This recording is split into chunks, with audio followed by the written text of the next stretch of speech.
ത്രിയേക ദൈവത്തിൻ്റെ അതിപരിശുദ്ധമായ നാമം മഹത്വപ്പെടുമാറാകട്ടെ. ഏവർക്കും ഹെർമിറ്റ്സ് ടോക്സിൻ്റെ 658 ഭാഗത്തിലേക്ക് സ്വാഗതം. ഇന്നത്തെ പ്രഭാത ചിന്തയ്ക്കായി തിരഞ്ഞെടുത്തിരിക്കുന്ന വേദഭാഗം 1 യോഹന്നാൻ 1 അധ്യായം 9 തിരുവചനമാണ്. നമ്മുടെ പാപങ്ങളെ ഏറ്റുപറയുന്നു എങ്കിൽ അവൻ നമ്മുടെ പാപങ്ങളെ ക്ഷമിച്ച് സകല അനീതിയും പോക്കി നമ്മെ ശുദ്ധീകരിക്കുവാൻ തക്കവണ്ണം വിശ്വസ്തനും നീതിമാനും ആണ്. 1830 ജോർജ് വിൽസൺ എന്നൊരാളെ കവർച്ചയ്ക്കും കൊലപാതകത്തിനും കോടതി വധശിക്ഷയ്ക്ക് വിധിച്ചു. അന്നത്തെ അമേരിക്കൻ പ്രസിഡൻ്റായിരുന്ന ആൻഡ്രൂ ജാക്സൺ അയാളെ വധശിക്ഷയിൽ നിന്നും ഒഴിവാക്കി കൊടുത്തു. എന്നാൽ അയാൾ ആ ക്ഷമ സ്വീകരിക്കുവാൻ തയ്യാറല്ലായിരുന്നു.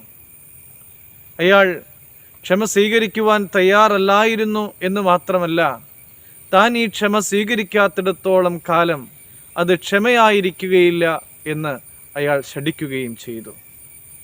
അതിനു മുമ്പ് വരെ ഇങ്ങനെയൊരു നിയമപ്രശ്നം അവിടെ ഇല്ലായിരുന്നു.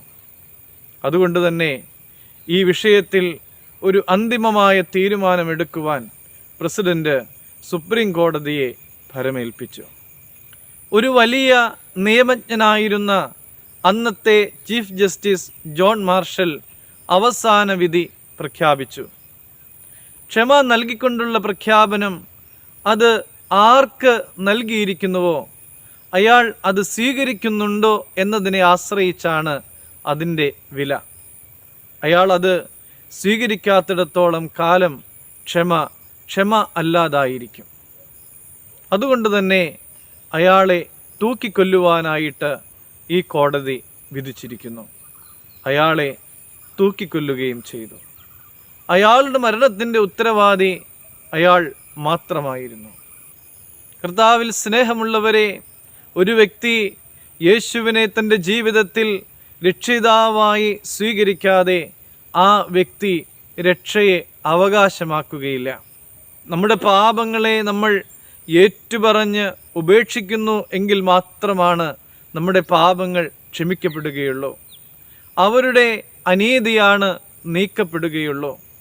നമ്മെ രക്ഷിക്കുവാൻ തക്കവണ്ണം യേശുതമ്പുരാൻ ഒരുങ്ങിയിരിക്കുന്നുണ്ട് എങ്കിലും, നമ്മെ ശുദ്ധീകരിച്ച് വെണ്മയാക്കുവാൻ കർത്താവ് ഒരുക്കമാണ് എങ്കിലും, ആ ശുദ്ധീകരണം പ്രാപിക്കുവാൻ തക്കവണ്ണം നമ്മൾ ഒരുക്കമുള്ളവരായിരുന്നാൽ മാത്രമേ നമുക്ക് ശുദ്ധീകരണം പ്രാപിക്കുവാനായിട്ട് സാധിക്കുകയുള്ളൂ.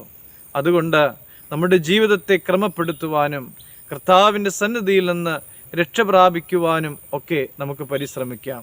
അതിനുള്ള കൃപ തമ്പുരാൻ നൽകട്ടെ. ദൈവം അനുഗ്രഹിക്കട്ടെ.